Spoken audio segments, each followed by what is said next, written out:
अस्सलाम वालेकुम दोस्तों, मैं हूं तौकीर अहमद और आप देख रहे हैं क्रॉफी क्रिएटर यूट्यूब चैनल। दोस्तों आज की वीडियो में हम जो डिस्कस करेंगे वो है कोरल ड्रॉ कैसे काम करता है, इसका इंटरफेस कैसा है और ये कब लॉन्च हुआ। तो चलिए दोस्तों हम बढ़ते हैं कोरल ड्रॉ के इंटरफेस की जानिब। यहाँ मेरे पे कोरल ड्रॉ को ओपन कर लेता हूँ।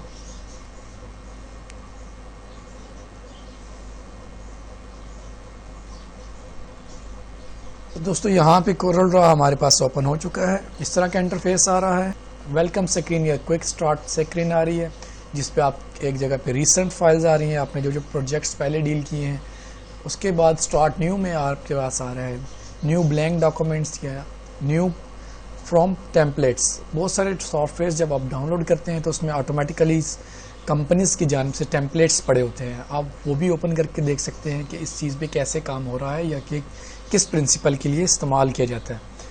तो ये तो इंशाल्लाह आगे हम इस टॉपिक पे बात करेंगे, लेकिन अभी हम बेसिक्स पे काम करें। तो हम एक न्यू डॉक्यूमेंट्स ओपन कर लेते हैं। तो इसके लिए न्यू ब्लैंक डॉक्यूमेंट्स पे क्लिक करें। यहाँ पे एक डायलॉग बॉक्स आपके पास आया है जिसमें आपका फाइल नेम मांग रहा है। सबसे पहले हम इसको दे देते हैं न्यू वन। उसके बाद आपसे साइज़ का पूछ रहा है कि कैनवास साइज़ कौन सा होना चाहिए। मैंने इसको A4 सेलेक्ट किया है और इस साइड पे आपका यूनिट्स का ऑप्शन आ रहा है कि आपको जो आपने जो स्केच ड्रॉ करना है, जो डिज़ाइनिंग करनी है, वो किस बेस पे होनी चाहिए, मिलीमीटर्स पे, इंचज़ पे, पिक्सल पे, पॉइंट्स पे, मीटर पे, फिट पे। तो मैं यहाँ से इंचज़ को सिलेक्ट कर लेता हूँ और यहाँ आ रहा है हमारे पास प्राइमरी कलर मोड, मतलब कौन सा कलर मोड आपने रखना है। RGB और CMYK के हम इस्तेमाल करते हैं, जो कि प्रिंटिंग पर्पज़ के लिए इस्तेमाल होता है। तो देन हम इसको ओके करते हैं। हमारे पास ये एक इंटरफेस आ चुका है इसका कोरल ड्रॉ का। सबसे ऊपर आपको ये गोल्डन कलर की बार नज़र आ रही है, इसको टाइटल बार बोलते हैं, जिस पे कोरल ड्रॉ X6 और हमारी फाइल का नाम न्यू वन लिखा हुआ है। उससे नीचे दोस्तों ये आपको menu, edit, view, layout, arrange और इस तरह के फर्दर ऑप्शंस नज़र आ रहे हैं, जो कि ब्लैक कलर के बार में है। दोस्तों इस बार को मेन्यू बार कहते हैं।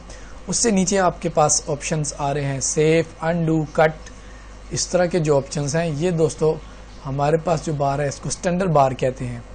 उसके बाद जो हमारे पास नीचे एक बार आ रहा है, एक नीचे ऑप्शंस आ रहे हैं हमारे पास, जिसको हम प्रॉपर्टी बार कहते हैं। इसको प्रॉपर्टी बार क्यों कहा जाता है दोस्तों, इसको समझने के लिए देखिए हम कोई भी टूल एक्टिव करते हैं। लेटेस्ट मैंने एक बॉक्स ड्रा किया है यहाँ पे, तो ये सब इंफॉर्मेशन बॉक्स के मुताबिक देने शुरू हो गया कि आपका बॉक्स X एक्सिस से और Y एक्सिस से कितना दूर है और इसकी डायमेंशंस क्या है।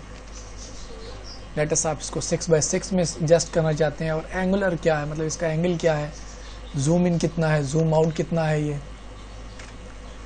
इसको दोस्तों बोलते हैं जो प्रॉपर्टी, क्योंकि ये सब जो टूल्स हैं उनकी प्रॉपर्टी शो कर रहा है, तो ये प्रॉपर्टी बार है। उसके बाद आप अगर नज़र दौड़ाएं तो आपके लेफ़्ट साइड पे ये जो टूल्स आ रहे हैं,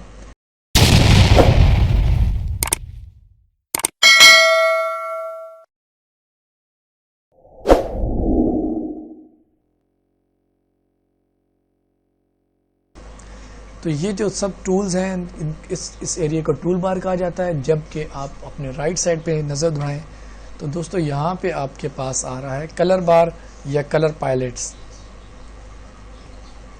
तो यहाँ एक छोटा सा ड्रॉप आइकन आ रहा है, यहाँ पे क्लिक करेंगे तो आपके पास फर्दर कलर्स भी ओपन हो जाएंगे। और उसके अलावा दोस्तों इसके इंटरफेस में क्या होता है हम ये भी जान लेते हैं। इसके लिए समझने के लिए मैं इसको एक कलर कर देता हूँ और इसकी आउटलाइन बढ़ा देता हूँ मैं। तो ये देखिए दोस्तों हमारे पास इस ऑब्जेक्ट का स्टेटस आ रहा है नीचे कि ये CMYK कलर बेस है, इसमें ग्रीन कलर इनसाइड फिल हुआ है, जबकि आउटसाइड पे ब्लैक कलर या कि आउटलाइन जो है वो ब्लैक कलर की है। और हमारे पास जो कलर यूज़ हो चुके हैं रिसेंट में वो यहाँ पे आ रहे हैं। तो ये जो सब नीचे एरिया आपको नज़र आ रहा है दोस्तों, ये स्टेटस बार कहलाता है। हमारे पास रेक्टेंगल है, ये आप इसकी प्रॉपर्टी देख रहे हैं और 1 लेयर पे मुश्तमिल है। तो इंशाल्लाह नेक्स्ट वीडियो में हम कोरल ड्रॉ के जो वेन्यू बार है या टूल बार है उसको डिस्कशन करने की कोशिश करेंगे। उम्मीद है दोस्तों आपको वीडियो पसंद आई होगी। वीडियो पसंद आने की सूरत में आप दोस्तों के साथ शेयर करें, लाइक करें, कमेंट्स करें और दोस्तों हमारा चैनल सब्सक्राइब करने ना भूलिए। अल्लाह हाफिज़।